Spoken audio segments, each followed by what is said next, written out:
Hey everybody, this is Amanda Davis, owner and founder of Business Solutions by Design, your accounting ally, coming back to you this week talking about all things Ides of March. And today we're talking about sales objections. So when somebody's talking to you and they're a prospective customer or prospective client, what are the things that they can tell you to object to buying your service or your product? Every business has that, right? There's some reason why they can't purchase from you, and you kind of have to understand what goes into that, what's causing those objections, and what resources do you have to address them. You know, sometimes it's bad timing, sometimes things aren't right, whatever. I'm in a like and trust game, right? So if they don't like me and they don't trust me, they're probably not going to buy my services because I deal with their finances. So I have to be in the position where they feel like they're very comfortable with me, right? So that's an area that provides a lot of education and access and transparency, and we try to work through those things. But in many cases, it just simply comes down to cash. How much money does it cost, right? And what is the word, like, what did your skin just crawl because I use the word cost? What are the fees? We like to use the word price. Price doesn't, make you icky. It's not a charge. It's just what the price is. And we do that in a lot of different ways, but at the end of the day, we're trying to make it as affordable as possible.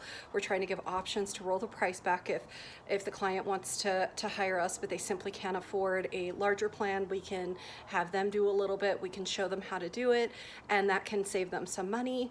And at the end of the day, when they're ready to go full bore on their business and they just don't need to be sitting there trying to keep up with the books, they can hand it off to us, and we are here for them. So we offer them lots of different options, and everything is fully customizable. So price is one of the things. A tool to combat price, if somebody is complaining about it costing too much, the very first conversation I go after is value. You get what you pay for. And why are we talking in the first place? You obviously think you need the service, so how do we get from point A to point B, right? And we start talking what the value is, what their value that they're paying out and what the value that they're getting in. So it's kind of like a bank account. And so I like to talk about it in terms of value as to what's going in, what's going out, and we try very hard to kind of match that. Sometimes the timing isn't right. A lot of times in business, people say no, and as far as I'm concerned, no just means not now. It's cool, like you'll come back. Like I've had people look up and try to hire me, and then 8 months later they come back, oh yeah, now we're ready. So it's just kind of interesting sometimes the timing. So you just have to understand what is coming in terms of that, and if you're in a trust game, then you should probably focus on building out that education, showing them what you're there for, showing them who you really are and how you're selling your product or your service, all that good stuff, so that you can start building the trust and kind of getting in front of the audience a little bit more. You can also serve them. We do a lot of trainings to build up trust and partner with different organizations that cross-promote and help our clients as well.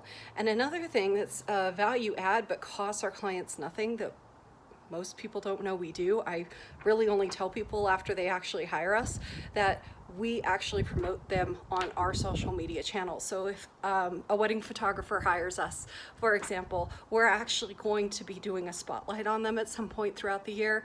If they're having an event, we will promote their event. They just need to let us know.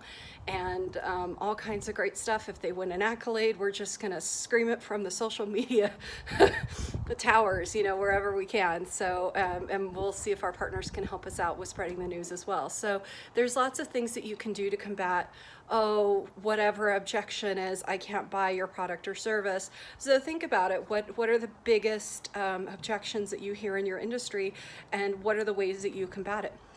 We'd love to hear some of your comments. Please leave them below, and we'll be back talking to you next week. So have a great day. This is Amanda Davis, owner and founder of Business Solutions by Design, your accounting ally.